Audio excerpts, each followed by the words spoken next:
ভাই ভাই একটা তো সমস্যা হয়ে গেছে। বে ঠিক মতো ঘুমাবার দিস না, কি সমস্যা আছে?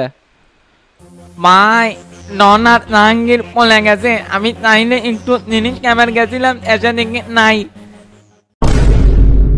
বিজ্ঞান অনেন ভাই, ইনি আমার কোনো দোষ নাই। ওরা যে পাঙ্গি নিয়ে ইঙ্গে ওরা পলামি, আমি কিছুই বুঝিনি। হাই রে কোষ কি এগলা, তাহলে ওস্তাদ আজকে হামাক মেরেই ফেলে দিবি। শালা সুধীর বাড়ার তোকে আমি কতবার করে কষি যেগুলো সাইবাস খাওয়া বাদ দে, দেখ এখন কি হলো, এখন হামাগুড়ি কি হবে নি। আমি তো দেখেই গেলাম ওরা দুইজন বাড়িচ্ছে, কিন্তু ওরা যে বাস ধরে আজিল এটা তো টের পাইনি। নলেন কুজিকা এখনো হয়তো বেশি দূর যায়নি। হ তোর জন্য তো ওটি ওরা বসে আছে, আগে ওস্তাদের খবর দিয়ে আজকে তো কপালে কি আছে আল্লাহ জানে। তাহলে আপনি জান ভাই, আমি আর যাবো না, আমাকে ধরে মেললে সেই ম্যাচ দিবি। ইচ্ছা করিচ্ছে তোর পিঠের চামড়া তুলে একবারে লবণ লেগে দি, তুই থাকেডি, তাহলে আমি গেলাম। না ভাই আর কিছু হলে আমাকে একটু অন লিয়েন।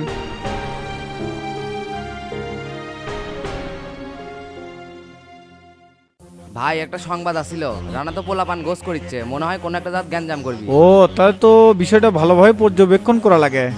তেরানার সাথে কথা কর, শোন তো কি কাহিনী। কাছে থেকে কথাবার্তা করলাম, কিন্তু চ্যাংরা ব্যানের বিষয়ে কিছু করলো না। বোঝেন না ভাই, কলেজে তো আর কোনো ভ্যালুই নাই, সব কাজ কাম তো আমি করিচ্ছি। এমপির কথা মতো রানা কোনো অকাম করতে পারে, তুইও ফলো কর। ডন আর জাহাঙ্গীর দীর্ঘদিন হলে আটকে রাখছি, তো যদি কোনো ঝামেলার আভাস পাস যত রাতে হোক জানাস। আচ্ছা ভাই, তাহলে আমি এখনই যাচ্ছি, রাখলাম তাহলে, আসসালামু আলাইকুম। ওয়ালাইকুম আসসালাম।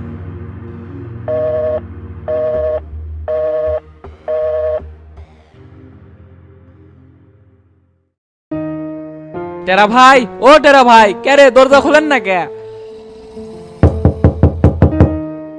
মানিক ভাই, ও মানিক ভাই আছেন নাকি?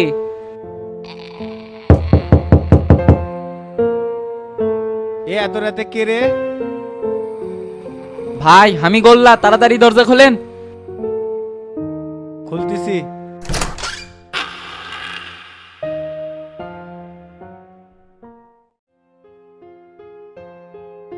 হ্যাঁ হ্যাঁ ওস্তাদ। কিরে এত রাতে হাইফাই করিচ্ছু, কি আছে? তুই কষি ঠিকঠাক মতো পাহারা দেবার, তা চলে চুকা। ভাই একটা সর্বনাশ হয়ে গেছে। সর্বনাশ হসে মানে? ডন জাহাঙ্গীরের কিছু হসে নাকি? আমার কোনো দোষ নাই, সব দোষ ওই সুধীর বেড়া মিজানের।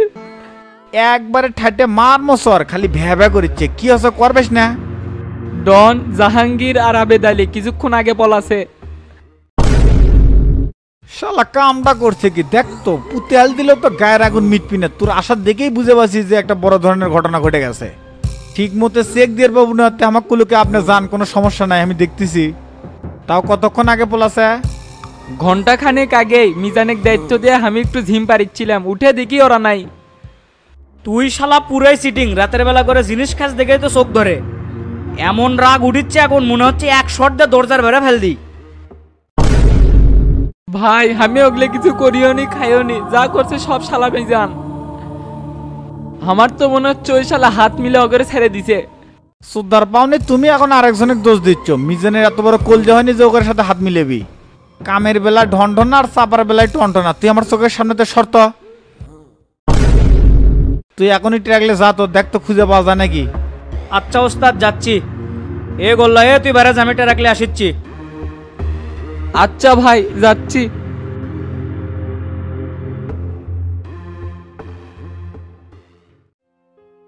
ভাই রাতের পর রাত পার হয়ে যাচ্ছে, অগের চিন্তায় ঘুমিয়ে ধরেছে না, কি সিদ্ধান্ত নিলেন? এসপি সাহেব বলে দিছে কালকে সবাক নিয়ে বসবি। আমি তো বহুত চাপ দিলাম, কিন্তু সবিক খুন খারাপই সমর্থনই করে না। এক পর্যায়ে করছে এতদিন যখন ধৈর্য ধরছো আর একটা রাত অপেক্ষা করো। শফিক হলো বুড়ো জিন, কৌশলে সবার সাথেই সম্পর্ক ঠিক রাখে। অকাম করলে ওর ভাসতে আসুদুন খাচ্ছে ডন আর জাহাঙ্গীর। নিজের স্বার্থ হাসিলের জন্য যারা রাজনীতি করে তাদের পিছনে থাকা যাবে না ভাই। বেশ কিছুদিন ধরে শফিকের সাথে চলতেছি, কিন্তু ওর মক করে এখনো বুঝে পারলাম না। বললে মক্করের হিসাব বাদ দেন ভাই, এখন যা হবে ডাইরেক্ট অ্যাকশন। কলেজের সামনে সব ছেলেপেলে রেডি, অর্ডার দেওয়া মাত্র সবাই মাঠে নেমে যাবে। বললে সামসু মামসু দেখার টাইম নাই, কাছের ভাই বাদাররা আটকে আছে, মাথা ঠিক থাকে নাকি? ঠিক আছে, তোরা সবাই একসাথে থাকবো, অর্ডার দেওয়া মাত্রই স্পটে চলে যাবো। তাহলে কি একাই যাবো নাকি আপনারা কেউ সাথে যাবেন? ধেরবে আমরা সিনিয়র হয়ে কি মাঠে নামতে পারি নাকি? ওই বয়স কি আর আছে? এত দুর্বল হলে হবি বে, মনের বয়স 18 কর। পরিস্থিতি অনুকূলের বাইরে গেলে আমাকেও মাঠে নামা লাগবি, জল বেজে কান্দে না নিলে হবে। আপনি করে কারো যাওয়া লাগবি না ভাই, এই রানা একাই যথেষ্ট, সব ঠিক মেরা জোরে ফেলে দেবো। শামসুর বাড়ির যে অ্যাটাক দেবো সেটা কি এমপি সাহেব জানে? তাক তো 2 দিন হলো দেখিই না। ফের বে এমপি কে জানান লাগবি, ও কি আমরা গুনি নাকি? এক লুসু বুসু করতে করতে 1 সপ্তাহ চলে গেল। তুই যা, ছেলেবেলে নিয়ে রেডি থাক, ফোন দেওয়া মাত্র চলে যাবো। আচ্ছা ভাই, গেলাম তাহলে, আসসালামু আলাইকুম। তাহলে ভাই কাল পর্যন্ত কি দেখ পারিস চাচ্ছেন? দেখি আর ভাবি কিছুক্ষণ, তুই যখন এত করে করছো তাহলে এটাকে দেই। আপনার মক্কর বোঝা বড় কঠিন, কখন কি করছেন কিছুই বুঝিচ্ছি না। রাজনীতির মাঠে এত ভুলভাল সিদ্ধান্ত চলে না, যা করবেন সেটাই করা লাগবে। আপনাদের সাথে থেকে আমিও তাল বাহানার মধ্যে পড়ে গেছি, কি করবো কিছুই বুঝিচ্ছি না। আর তাল বাহানা করা লাগবে না, আমি হাজির। কে রে, তুই কেমনে এটি? আমি জাহাঙ্গীর আর আবেদ আলী কষ্ট মষ্ট করে পলে যাচ্ছি। সাবাস, এই না বাঘের বাচ্চা, এতদিনে একটা শক্ত মক্ত কাম করছু। বাঘের বাচ্চা না ছাই, 2 সপ্তাহ ধরে মারিয়া মুরিয়া মাথা ফেটে ফেল দিছে। জীবনের ভয়ে বিড়ালের মতো পলে আসলাম, এখন করছেন বাঘের বাচ্চা। আপনারাই মানুষ, একটাবার যায় দেখা সাক্ষাৎ করে আসলেন না। আমি আর এমপি সাহেব 2-3 বার গেছিলাম, তোদের সাথে দেখা করবে দেয়নি। তবে আজকের মধ্যেই তো করে বের করলাম নি, সেই প্ল্যান প্রোগ্রাম হয়ে গেছে, এর মধ্যেই তুই হাজির।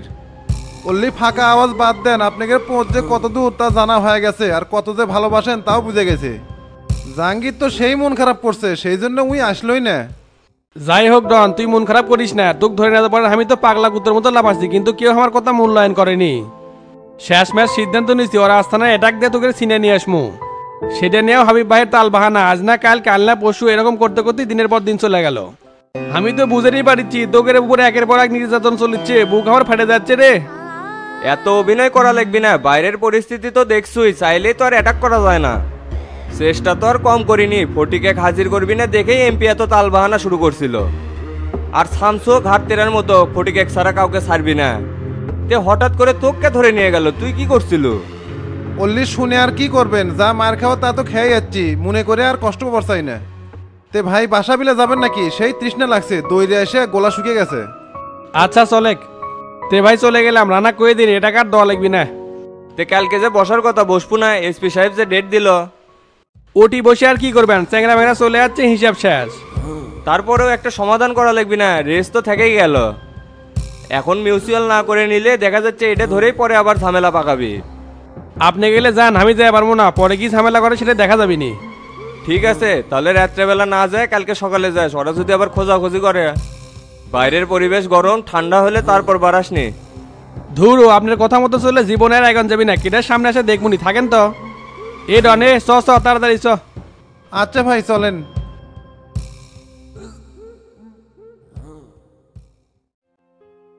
চাচা, আপনি 3-4 দিন হলো খবর নাই, ইনকা করে কি থাকা যায়?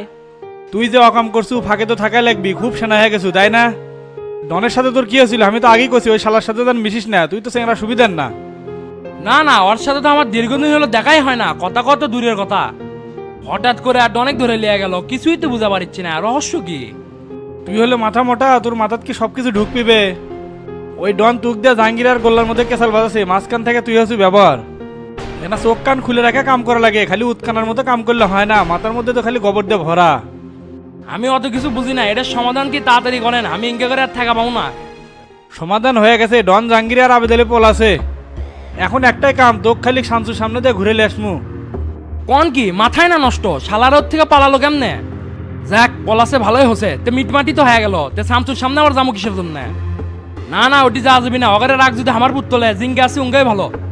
তোর বুদ্ধিতে চললে তো হবি না, সব দোষ ডনের উপর দিয়ে তুই ওর থেকে বাঁচাইলে চলে আসমু।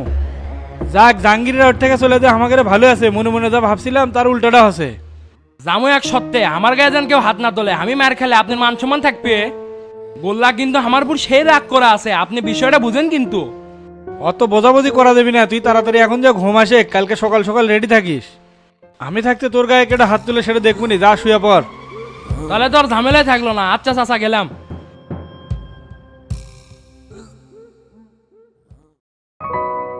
কে রে গোবিন্দ, খাবার কি কি আছে? মাছ, গোস্ত, ডিম, ডাল, ভর্তা সবই আছে, তুমি কি চাও সেই কথা কও। গোস্ত দিয়ে দে, ডিম ডাল খাতে খাতে জীবন শেষ হয়ে গেছে। আচ্ছা, টেবিলে বসো, দিচ্ছি। এ গোবিন্দ, লেবু কাটে তো ধরে মরে, মুখে রুচি নাই কিংবা।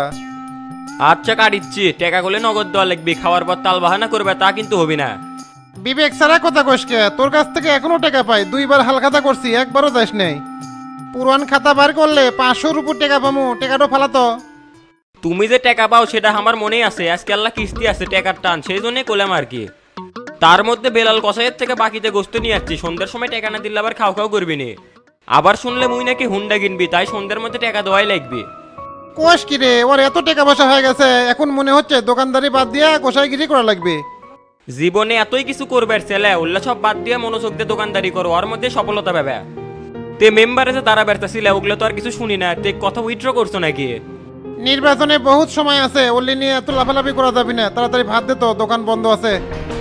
আচ্ছা দিচ্ছে। এ মিন্টু, এ খাবার দিতে তো দেরি হয় কি জন্য, কি করিস?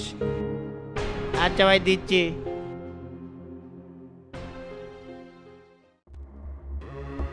এ রাসেল, এই তুই যে শামসুক মারার সুপারি লিলু, অক্কে মারা পারবো নি? কে শামসু কুটিকার কোন হরিদাস পাল এসে গেছে যে মারা যাবি না? মানসিক শুট করে মারতে মারতে আমার নামই হয়ে গেছে শুটার রাসেল, আর তুই শামসুর ভাই আমাকে দেখাচ্ছ? যার উপর আমার নজর পড়ে তাক মাইরে একবারে সারকার করে দেই। যাই হোক, ডিলটা তাড়াতাড়ি ফাইনাল কর, কাজটা ছেড়ে আমার আবার খাগড়াছড়ি যাওয়া লাগবে, ওখানেও একটা কাজ আছে। তোতা না আসলে আমি কেঙ্কে করে ডিল ফাইনাল করবো?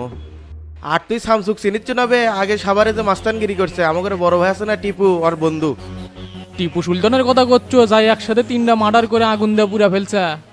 হবে খারাই ভুলে গেছো, যার হাত ধরে তোর কেরিয়ার শুরু। মাফিয়া মারুফ, যাক মারবার যা আমি চোখ কানা করে নিয়ে আসলাম, পরে টিপু ভাই যা আমাকে উদ্ধার করে নিয়ে আসলো। ও কেবল বুঝলাম, শামসুর নাম তো অনেকবারই শুনছি, কিন্তু এই যে সেই লোক সেটা তো বুঝবার পারি নাই। আমি যতটুকু জানি তাই তো থাকে ঢাকাতে, এই অজপাড়া গ্রামে। কে ওর জন্মস্থানই শোলদুখরি, অনেক আগে চলে যাচ্ছে, এখন গ্রামেতে এসে সাদামাটা জীবনযাপন করে, কিন্তু রাজনীতির জেরে তোতাগরের সাথে শত্রুতা হয়ে গেছে। তুই যে ভাইক মার বেড়াচ্ছু, এটা যদি জানে তুই লাশ হয়ে চলে যাবো, কারো ঠেকানের ক্ষমতা নাই। ধরবে এত ভাবনা চিন্তা করে কি এগুলা কাজ করা যাবে? ওই রকম একটা লোকে মারবার পারলে তো আমারও ক্রেডিট বেড়ে যাবি। তুই একটা কাজ করিস, তোর সাথে যখন ফাইনাল করবো তখন রেটটা বেড়ালিস, এত কম টাকা দিয়ে শামসুক মারা যাবি না। তুমি আগেই মিটালিস, এখন আবার টাকা বাড়াবে নি? ওই 1 টাকা 4বার করে চাটে। একটা বুদ্ধি আছে, টাকা বেড়ে না দিলে শামসুক দেমু কয়া, তাহলে ভয়ে বেড়ে দিবি। ভয়ে দেখ আর অবশ্যই দেখ, টাকা বাইরে না দিলে কাম করবো না। মাস্তান হতে পারি কিন্তু বিবেক তো আছে, জাতি ভাইক তো আর মারবার পারি না, তবে অ্যামাউন্ট বেশি হলে পারে তার হিসাব আলাদা। তাহলে আমি তো তাকে ফোন দেই, আর ভিতরে কিছু জিনিসপাতি আছে, তুই যা খাওয়া শুরু কর, আমি আসিচ্ছি। আচ্ছা আচ্ছা, তাড়াতাড়ি আসিস।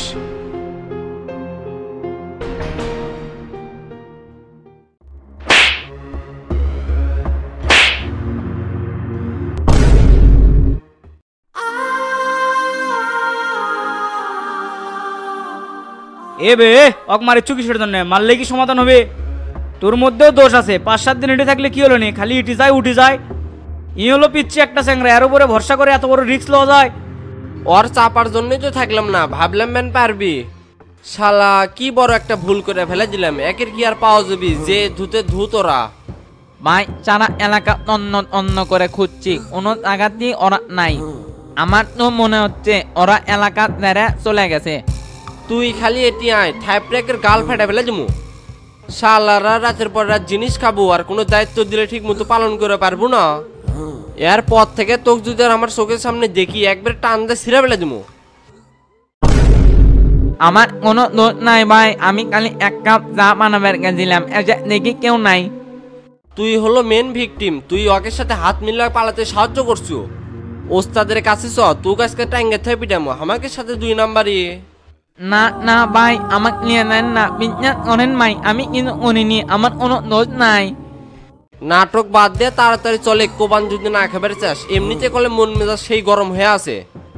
আল্লাহ নয় অনেক অন্য ভাই, আমি নদীর বেড়া জাহাঙ্গীরের সাথে কোনোভাবেই সম্পর্কিত না। এ গোল্লা এ চলে, এখন আজান দিয়ে বেটি থাকে কোনো লাভ নাই। আচ্ছা ভাই চলেন, আর ওস্তাদের কয়েকটু বিষয়টা ম্যানেজ করে দিয়েন। ঠিক আছে কমুনি, কোনো সমস্যা নাই।